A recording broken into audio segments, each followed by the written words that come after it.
এই যে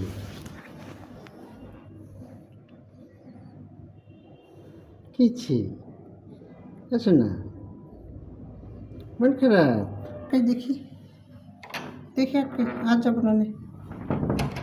কিছি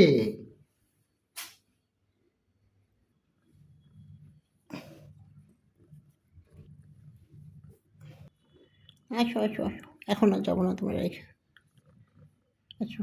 আমরা অনেক রাগ করছি, আমরা অনেক মন খারাপ করছি, আমরা একা একা থাকতে পারি না, তাই না?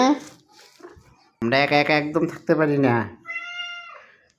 খালি ম্যামো করি আমরা, আমরা খালি ম্যামো করি না, একা একা থাকা যায় না বাসায়, খুব কষ্ট হয়। আর হবে না বাবা, এই সপ্তাহটাই শেষ, শোনা রে।